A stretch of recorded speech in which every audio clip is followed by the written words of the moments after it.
Gunfire Reborn ponders the eternal question. What if we took the roguelike formula, put a bunch of furries into it, and then put the most basic looking yet somehow still cool Borderlands-style graphics on top of it? The result is a damned fun 4-player co-op run-based shooter that's coming day one to Game Pass. Don't let the cute looks fool you. This game has a surprising amount of depth on offer, so let's break it all down in what is an incredibly weird port in the XboxEra review of Gunfire Reborn.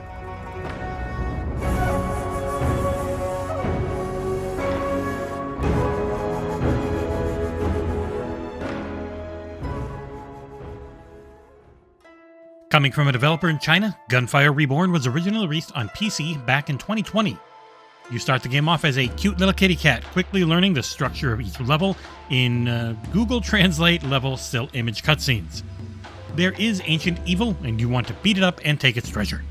To do this, you'll slowly unlock a selection of furry killers, each with their own backstory steeped in Chinese mythology.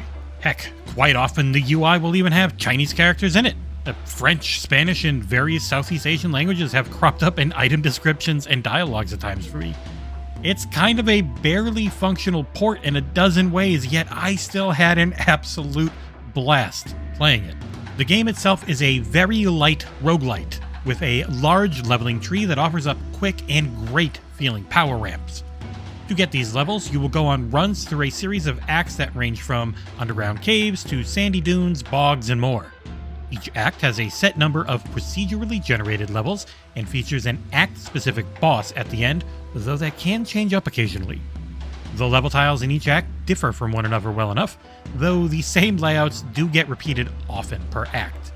At the start, you'll be spending a lot of time seeing the same rooms and fighting the same enemies. Thankfully, keeping the monotony of this down is the weapon and build varieties that you will quickly unlock. You will need to complete in-game challenges to gain new weapons and scrolls, which are your character's buffs and modifiers. Most of these are kill X number of enemy in nature, and I rarely had a run where I didn't unlock at least 5 new items. The dopamine hits just never stop, though the amount of weaponry that drops does feel tuned for the up to 4-player co-op at all times. And sadly, at the time of this review, the club system had not been turned on yet, and every time I attempted to send an invite to one of my XboxEra co-workers to play together, it instantly failed. That is a shame, as the game is so darn fun to play solo that I imagine co-op is something special. A solid, if rarely used at times, soundtrack is met with visuals that would look at home on an Xbox 360 running in an enhanced resolution on a Series console. I played on a Series X, and the game, hilariously enough, has an always-on frame rate counter in the top left. In menus, the game averaged between 2 and 300. During gameplay, I rarely saw it drop below 120, with highs nearing 200. Everything has a rather flat and basic cel-shaded look to it, but the art style helps carry it above the typical mobile game fare, though this game is available on Android. Thanks to this insanely high frame rate for a console game, aiming feels fantastic. It's a buttery smooth experience movement-wise as well. I rarely felt cheated when I died due to any input lag. Instead, I knew I had messed up in some easily fixable way for my next run. You have one main leveling tree that you'll power up through spirit coins, which you earn from enemy drops. Each of your characters has a short ability tree to level up, as well as a unique set of possible upgrades and a secondary move tied to your left bumper. They take a while to level up, and after 1 week, I only had 4 characters in total unlocked. Movement-wise, most of them feel pretty similar, with B being a dodge and A being your jump, which is key to not taking much damage. Where they do differ greatly are those potential per-run upgrades. The dog character became my favorite, as his potential heals after dispatching foes carried me further than anyone else. The per-character abilities all operate on a cooldown that varies based on just how powerful they are. The starter cat energy orb that shackles foes, it doesn't last very long, so it has a very short cooldown.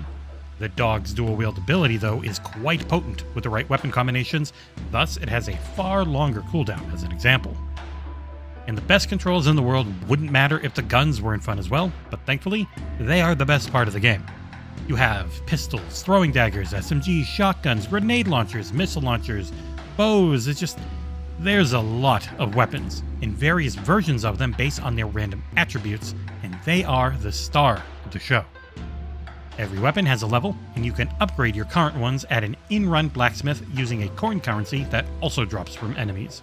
There are a lot of systems, and the game generally does a good job of explaining them. It only really failed when the UI wasn't in English, which was a surprisingly large amount of times during my playthroughs.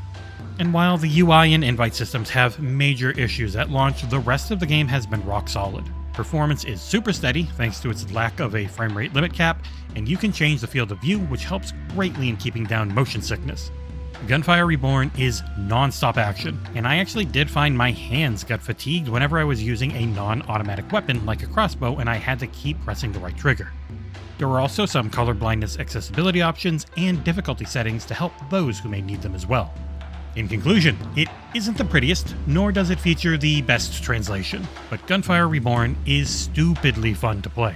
The controls feel fantastic, the character and build variety is top-notch, and as someone who adores roguelite/lights, it had everything I was looking for out of one. It's also out day one on Game Pass for PC and console, so there is no reason to not give this one a try, especially if you have a few friends to play with.